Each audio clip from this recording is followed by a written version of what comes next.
নমস্কার, আমি সঞ্চিতা। ফাইন্ডিং বুক চ্যানেলে আপনাদের স্বাগত। 5ই জুলাই 2026 অর্থাৎ রবিবাসরীয়তে এই কিছু অনুগল্প দিয়েছিল। এখানে দিয়েছে বর্ষা এসে গেছে, আকাশে মেঘ রোদের লুকোচুরি, আলস্য যাপনের সঙ্গী হিসেবে রইল একগুচ্ছ অনুগল্প। তবে যদিও এগুলোকে ওরা অনুগল্প বলেই বলছে, কিন্তু আমি এর আগেও আমি অনুগল্প নিয়ে আনন্দবাজার পত্রিকাতে প্রকাশিত হওয়া অনুগল্প নিয়ে ভিডিও বানিয়েছিলাম এবং তখনও বলেছি এবং এখনও বলছি যে এগুলোকে মোটেই আমার একদম অনুগল্প বলে মনে হয় না। প্রত্যেকটা গল্পের সাইজই কিন্তু বেশ বড়, এগুলোকে রীতিমতো ছোট গল্প বলা যেতে পারে। অনুগল্প আমি এর আগে পড়েছি, অনুগল্প 2-3 লাইন 4 লাইনের অনুগল্প হয়, ওগুলোকে আমার অনুগল্প বলতে বেশি ভালো লাগে।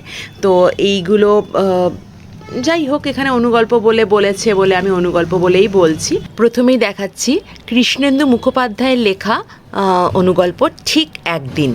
এটা ওই টপিকটা মোটামুটি কমন টপিক, খুব একটা অন্যরকম কিছু নয়, তবে বেশ ভালোই লেগেছে। এরপরে হচ্ছে কাঠের তলোয়ার, প্রচেতগুপ্তর লেখা। সরি, তলোয়ার নয়, তরোয়াল। এটাও ঠিক আছে, একটা ভালোই গল্পটা। তারপরে আছে কাঁটা তার, উল্লাস মল্লিকের লেখা। এরপরে দেখছি আমরা অন্বেষা রায়ের লেখা কর্পূর, এই অনুগল্পটি। তারপরে আছে সর্বাণী বন্দ্যোপাধ্যায়ের লেখা নিষিদ্ধকরণ। এটা বেশ ভালো, আজকালকার দিনে এটা বেশ দরকারি একটা অনুগল্প। মোবাইল ফোন নিয়ে, আজকালকার আমাদের জীবনে মোবাইল ফোন এমনভাবে জড়িয়ে গেছে, মোবাইল ফোন না থাকলে, একটা দিন যদি মোবাইল ফোন আমাদের হাতে না থাকে তাহলে আমাদের কি অবস্থা হয়, সেইটা নিয়েই লেখা সর্বাণী বন্দ্যোপাধ্যায়ের লেখা অনুগল্প নিষিদ্ধকরণ। এরপরে আমরা যাচ্ছি অমনোনীতা বাসুদেব মালাকার, ওনার লেখা এই অনুগল্প আর কি। এটাকে মোটামুটি কমন টপিকের মধ্যেই লেখা। তারপরে যাচ্ছি শিখা জেলে যাই, শাশ্বতী নন্দীর লেখা অনুগল্প না বারবার খালি আমার মুখ দিয়ে এই ছোটো গল্পই বেরিয়ে যাচ্ছে।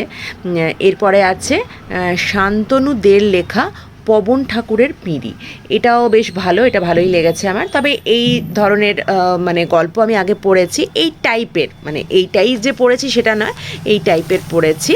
আর তারপরে যেটা আছে সেটা হচ্ছে অনুগল্প পাজি কুকুর বীরজু, সৈকত মুখোপাধ্যায়ের লেখা। এটা বেশ একটু অন্যরকম লেখা, এটা বুঝতে কিন্তু আমি জানি না এই গল্পের যে মানেটা সেটা আমি যেরকম বুঝেছি আপনারাও কি সেরকম বুঝেছেন কিনা একটু বলবেন তো, যারা পড়েছেন একটু আমাকে কমেন্ট করে জানাবেন। একটু অন্য রকমের এই গল্পটা, সৈকত মুখোপাধ্যায়ের পাজি কুকুর বীরজু। আর এছাড়া দেখা হবে এই উপন্যাসটা তো চলছে, ধারাবাহিক উপন্যাস, সেটা তো চলছেই, বিপুল দাসের লেখা। গল্পগুলো পড়ে কেমন লাগলো অবশ্যই আমাকে জানাবেন কমেন্ট করে। যদি আপনাদের কাছে আনন্দবাজার পত্রিকার রবিবাসরীয় না থাকে তাহলে আপনারা আনন্দবাজার পত্রিকার অনলাইন যে ভার্সন আছে সেখান থেকেও পড়ে নিতে পারেন। তবে একটা কথা বলবো, অনলাইন ভার্সনে পড়তে চাইলে কিন্তু তাড়াতাড়ি পড়ে নেবেন, এখনও পর্যন্ত সেটা অ্যাভেলেবেল আছে। এরপরে কিন্তু অ্যাভেলেবেল থাকবে, কিন্তু সেগুলো কিন্তু টাকা দিয়ে সাবস্ক্রিপশন করে তারপরে পড়তে হয়। তো গল্পগুলো আপনারা পড়ে দেখতে পারেন। যাই হোক, তাহলে কেমন লাগলো আপনাদের অবশ্যই আমাকে কমেন্ট করে জানাবেন। আর আপনি যদি এখনও আমার চ্যানেলে সাবস্ক্রাইব না করে থাকেন তাহলে কিন্তু প্লিজ সাবস্ক্রাইব করে রাখবেন।